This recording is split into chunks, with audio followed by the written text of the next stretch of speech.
नमस्कार। दिन भर की बड़ी खबरों में आपका स्वागत है। मैं हूं आराधना। आज इस बुलेटिन में बात होगी भारत पाकिस्तान को लेकर सेना की तरफ से दिए गए अपडेट की, सीज फायर के बाद एयरपोर्ट और रेलवे स्टेशन पर सामान्य होते हालात की। देखेंगे सीज फायर पर कांग्रेस के क्या हैं सवाल, संसद या सुप्रीम कोर्ट, जस्टिस गवई ने किसे बताया सर्वोच्च। जानेंगे क्या अमेरिका और चीन में खत्म हो गई टैरिफ वॉर, और बुलेटिन के आखिर में देखेंगे जाने माने कार्टूनिस्ट इरफान की किस खबर पर पड़ी तिरछी नजर। लेकिन दिन भर की तमाम बड़ी खबरों से पहले एक नजर आज की सुर्खियों पर। भारत और पाकिस्तान के डीजीएमओ के बीच हुई बात। 10 मई को शुरू हुए सीज फायर के बाद पहली बार दोनों देशों के डीजीएमओ में बात, सीज फायर आगे बढ़ाने पर बनी सहमति। प्रधानमंत्री नरेंद्र मोदी का आज देश के नाम संबोधन, ऑपरेशन सिंदूर के बाद पहला संबोधन। राष्ट्रीय सुरक्षा, विदेश नीति और भविष्य की रणनीतियों पर रखेंगे अपनी बात। सीज फायर के बाद जम्मू के संभागायुक्त का बयान, सीमावर्ती क्षेत्र में अभी भी बंद रहेंगे स्कूल, बाकी क्षेत्रों में खोले जा सकेंगे स्कूल। हरे निशान पर बंद हुआ शेयर बाजार, 2975 अंकों की तेजी के साथ 82,429 पर बंद हुआ सेंसेक्स, जबकि 916 अंकों के उछाल के साथ 24,924 पर बंद हुआ निफ्टी। ये तो थी सुर्खियां। अब बात आज की सबसे बड़ी खबर की। भारत और पाकिस्तान के बीच 10 मई से सीज फायर लागू हो चुका है। बॉर्डर पर शांति है। सेना ने 4 दिन तक चली लड़ाई में पाकिस्तान को जबरदस्त चोट पहुंचाई है, जिसके सबूत अब मिल रहे हैं, और ये सबूत भारतीय सेना देश के साथ साझा भी कर रही है। 24 घंटे के अंदर इंडियन आर्मी की तरफ से एक बार फिर से प्रेस कॉन्फ्रेंस हुई, जिसमें सेना ने पाकिस्तान को पहुंचाए नुकसान की जानकारी दी। तो क्या बताया इंडियन आर्मी ने, देखिए इस रिपोर्ट में। आर्मी से DGMO lieutenant general Rajiv Ghai, navy से वाइस एडमिरल एएन प्रमोद और एयरफोर्स से एयर मार्शल अवधेश कुमार भारती ने लगातार दूसरे दिन ऑपरेशन सिंदूर की सफलता के बारे में देश को जानकारी दी। DGMO lieutenant general Rajiv Ghai ने बताया कि पाकिस्तान ने चीन में बनी मिसाइल और तुर्की के ड्रोन से हमला किया था, लेकिन चीन और तुर्की का कोई भी हथियार भारतीय डिफेंस को भेद नहीं पाया। चीन की PL-15 मिसाइल, जिस पर पाकिस्तान और चीन दोनों को गर्व था, उसे हमारे एयर डिफेंस सिस्टम ने मार गिराया। उनके सभी ड्रोन मार गिराए गए। पाकिस्तान की तरफ से छोड़े गए चीनी रॉकेट भी बेअसर कर दिए गए। इंडियन आर्मी ने कहा कि हमने 7 मई को आतंकियों के खिलाफ हमला किया था। हमारी लड़ाई आतंकियों के साथ थी, लेकिन पाकिस्तान ने इसे अपनी लड़ाई बना लिया, इसलिए अपने नुकसान के लिए वो खुद ही जिम्मेदार हैं। एयरफोर्स से एयर मार्शल अवधेश कुमार भारती ने बताया कि हर लड़ाई अलग तरह की होती है, अगली लड़ाई अलग तरह से लड़ी जाएगी। सेना हमेशा तैयार है। एयर मार्शल भारती ने आगे कहा कि हमने इस ऑपरेशन में 3 तरह के हथियारों का इस्तेमाल किया, low level defence gun SAMS और long range surface to air missile. भारतीय वायुसेना ने अपने इस ऑपरेशन सिंदूर के दौरान AD सरफेस, पेचोरा आकाश मिसाइल सिस्टम जैसे हथियारों का इस्तेमाल किया, जबकि पाकिस्तान ने चीन में बनी लॉन्ग रेंज मिसाइल का इस्तेमाल किया। इसके साथ ही भारतीय सेना ने यह भी दावा किया कि हमने पाकिस्तान से आए कई ड्रोन को अपनी लेजर गन से मार गिराया। इसके साथ ही इंडियन आर्मी ने उन आरोपों को खारिज कर दिया जिसमें पाकिस्तान के किराना हिल्स पर हमले की बात कही गई थी। वैसे एयर मार्शल ने बेहद हल्के फुल्के अंदाज में कहा कि हमें इसकी जानकारी नहीं थी, हमने उस जगह पर कोई हमला नहीं किया, चाहे वहां कुछ भी हो। बता दें, पाकिस्तान परमाणु हथियार यहीं रखता है। सेना ने साफ कर दिया है कि अगली लड़ाई अलग तरह से लड़ी जाएगी, लेकिन फिलहाल भारत और पाकिस्तान के बीच शांति बनी हुई है। एक लंबे संघर्ष के बाद हालात सामान्य की तरफ बढ़ रहे हैं। बाजारों में चहलकदमी देखी जा रही है। एयरपोर्ट और रेल का संचालन भी पहले जैसे शुरू हो गया है। हालांकि सुरक्षा के इंतजाम अभी भी पुख्ता हैं। तो तनाव के बाद कैसे सामान्य हो रहे हालात जानने के लिए देखिए ये रिपोर्ट। भारत और पाकिस्तान के पास सीज फायर के ऐलान के बाद LOC के आसपास जनजीवन सामान्य हो चुका है। बाजारों में चहल पहल देखी जा रही है। हाँ, सुरक्षा जरूर सख्त दिखाई दे रही है। इस बीच 9 राज्यों के सभी 32 एयरपोर्ट्स भी खोल दिए गए हैं। जो पाकिस्तान के साथ शुरू हुए सैन्य टकराव के चलते एयरलाइन सर्विसेज 9 मई से 15 मई की सुबह 5:29 तक के लिए बंद कर दी गई थी। अब सरकार की तरफ से आदेश जारी किए जाने के बाद एयरलाइंस कंपनियों ने यात्रियों के लिए बुकिंग शुरू कर दी है।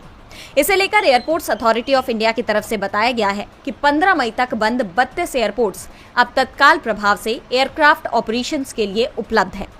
यात्रियों को फ्लाइट्स की जानकारी के लिए एयरलाइन कंपनियों की वेबसाइटों को देखने के लिए कहा गया है। दरअसल एयरपोर्ट बंद किए जाने के बाद एयरलाइन कंपनियों की तरफ से 500 से ज्यादा फ्लाइट्स रद्द कर दी गई थी। कई एयरलाइन कंपनियों ने यात्रियों को फुल रिफंड या फ्लाइट रीशेड्यूल का ऑप्शन दिया था, लेकिन 10 मई को दोनों देशों के बीच संघर्ष विराम हो गया। इसके साथ ही 11 मई को राजस्थान में 27 कैंसिल ट्रेनों को बहाल करने का आदेश जारी किया गया है। पंजाब के फिरोजपुर में 8 कैंसिल ट्रेनों को सामान्य रूप से चलाने के आदेश जारी किए गए हैं। गुजरात से राजस्थान जाने वाली जो नाइट ट्रेनें 10 मई से रद्द कर दी गई थी, अब वे भी बहाल कर दी गई हैं। यानी अब स्थिति धीरे धीरे सामान्य हो रही है। सीजफायर से लोगों ने राहत की सांस ली है। जैसे जैसे हालात सामान्य होते जा रहे हैं, लोगों के चेहरे पर सुकून दिखाई दे रहा है। लेकिन ये सीजफायर कब तक टिकेगा, इसे लेकर सवाल बने हुए हैं, क्योंकि पाकिस्तान का कोई भरोसा नहीं है। इसे लेकर कांग्रेस अध्यक्ष मल्लिकार्जुन खड़गे ने भी चिंता जाहिर की है। उन्होंने भारतीय सेना पर गर्व जताने के साथ ही संसद के विशेष सत्र की मांग दोहराई। तो क्या कुछ कहा खड़गे ने, जानने के लिए देखिए ये रिपोर्ट। कांग्रेस अध्यक्ष मल्लिकार्जुन खड़गे ने भारत पाकिस्तान के बीच चल रहे तनाव और सीज फायर के हालिया फैसले पर बड़ा बयान दिया है। उन्होंने कहा कि खबरों के मुताबिक सीज फायर हो गया है, लेकिन पाकिस्तान अपनी बातों पर कायम नहीं रहता और वादे तोड़ देता है। खड़गे ने बुद्ध पूर्णिमा के मौके पर शांति की कामना करते हुए कहा कि देश की रक्षा के लिए जरूरत पड़ने पर हमें भी लड़ना होगा। खड़गे ने कहा, पाकिस्तान खुद नहीं लड़ता बल्कि आतंकवादियों को आगे करता है। इससे दोनों देशों का नुकसान हो रहा है। अगर वो लड़ते हैं तो हमें भी लड़ना पड़ेगा और अगर वो शांत रहेंगे तो हम भी शांति बहाल करेंगे। इसके साथ ही खड़गे ने भारतीय सेना की बहादुरी की सराहना की और कहा कि हमें उन पर गर्व है। उन्होंने जोर देकर कहा कि देश की सुरक्षा के लिए सभी को एकजुट होना होगा। उन्होंने कहा, हमारी सेना पूरी ताकत के साथ लड़ रही है। हम उनका धन्यवाद करते हैं और उन्हें नमन करते हैं। हम उनके जज्बे को सलाम करते हैं। इसके साथ ही कांग्रेस अध्यक्ष ने संसद का विशेष सत्र बुलाने की मांग की ताकि भारत पाकिस्तान की मौजूदा स्थिति और जनता की सुरक्षा के लिए किए जा रहे उपायों पर चर्चा हो सके। उन्होंने कहा कि देश तभी बचेगा जब हम सब मिलकर इसके लिए लड़ेंगे।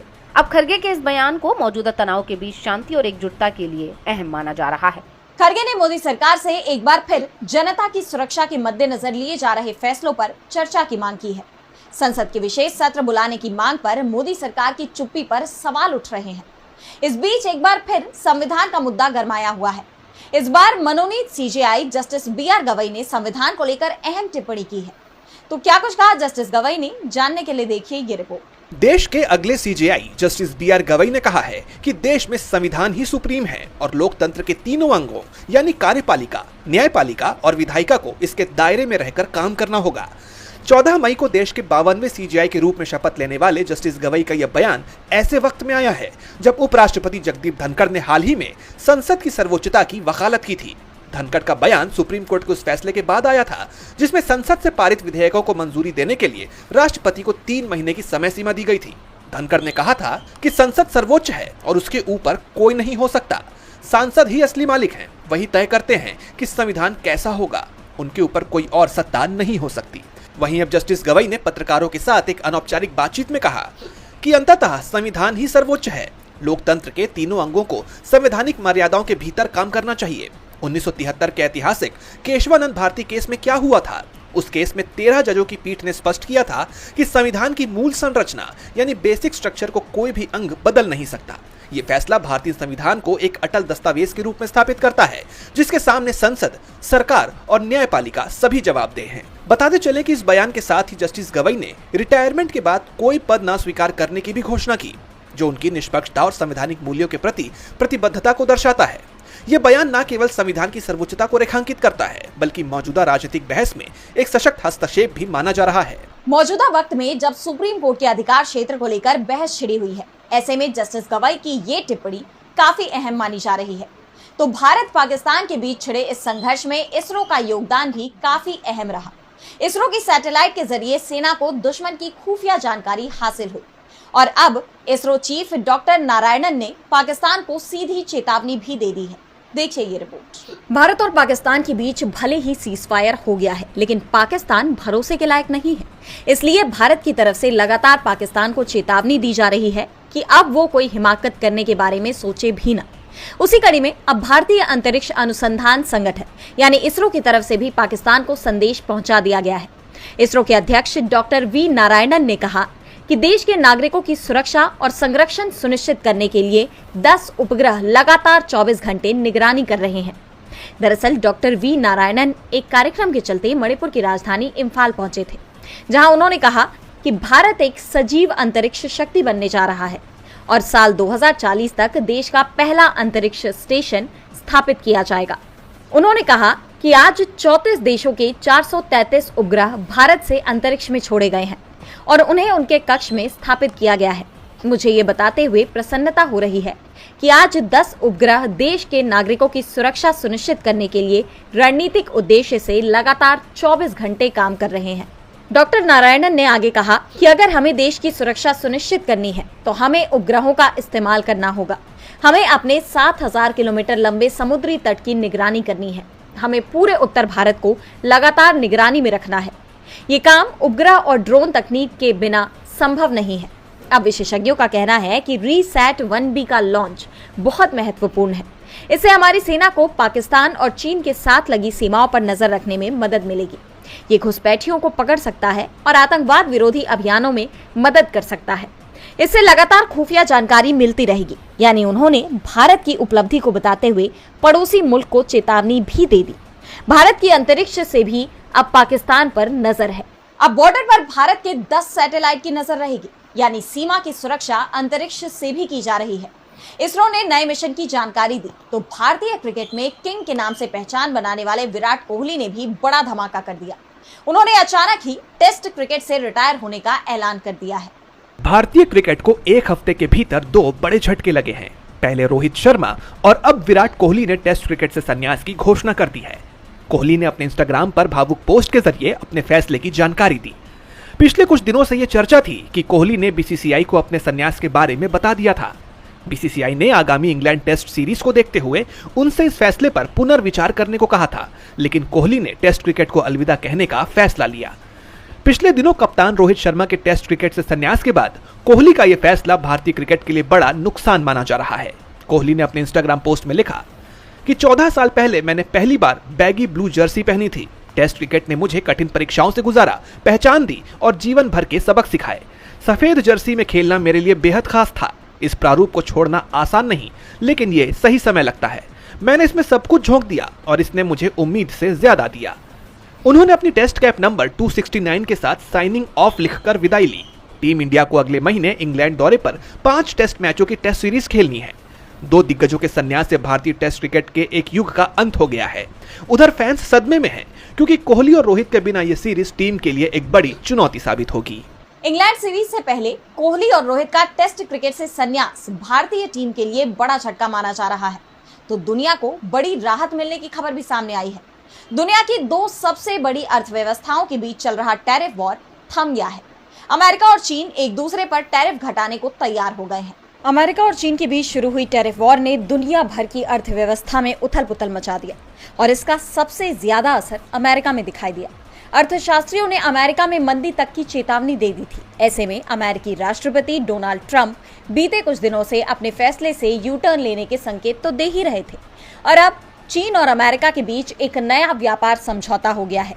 जेनेवा में हुई इस बैठक में दोनों देशों में ट्रेड डील पर सहमति बन गई, जिसके तहत अमेरिका और चीन ने एक दूसरे के आयात पर लगाए गए शुल्कों में अस्थायी कटौती करने पर सहमति जताई है। इसकी जानकारी देते हुए अमेरिका के वित्त मंत्री स्कॉट बेसेंट ने कहा कि दोनों देश अगले 90 दिनों के लिए अपने रेसिप्रोकल टैरिफ में 115% की कटौती करेंगे। यानी अब आने वाले 90 दिनों के लिए चीनी आयात पर अमेरिकी टैरिफ घटाकर 30% कर दिया जाएगा, जबकि अमेरिकी आयात पर चीनी टैरिफ 10% कर दिया जाएगा। आपको बता दें कि अमेरिकी राष्ट्रपति डोनाल्ड ट्रंप ने अंतर्राष्ट्रीय व्यापार में अमेरिका को हो रहे घाटे का हवाला देते हुए भारत, चीन समेत कई देशों पर जवाबी शुल्क की घोषणा की थी, लेकिन चीन ने ट्रंप को मुंहतोड़ जवाब देते हुए अमेरिका पर भी टैरिफ लगा दिया और दोनों देशों में टैरिफ वॉर से छिड़ गई। मौजूदा वक्त में अमेरिका ने चीनी आयात पर 145% का टैरिफ लगाया था, जबकि चीन ने जवाब में कुछ अमेरिकी उत्पादों पर 125% का शुल्क लगा दिया था। लेकिन फिलहाल ये टैरिफ वॉर खत्म हो गई है, जिससे आर्थिक जगत में पैदा हुई अनिश्चितता के भी दूर होने की उम्मीद जताई जा रही है। और बुलेटिन के आखिर में देखेंगे जाने माने कार्टूनिस्ट इरफान की किस खबर पर पड़ी तिरछी नजर।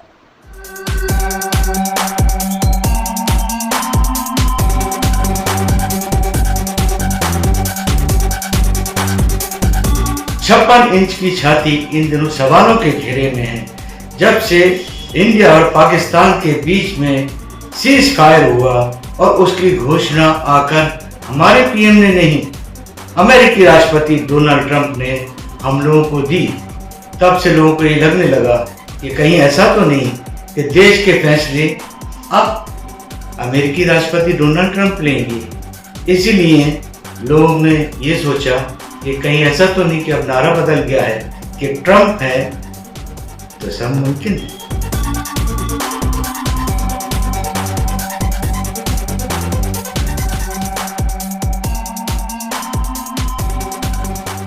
बहुत बहुत शुक्रिया इरफान जी। तो आज इस बुलेटिन में इतना ही। आप देखते रहिए डीवी लाइव। नमस्कार।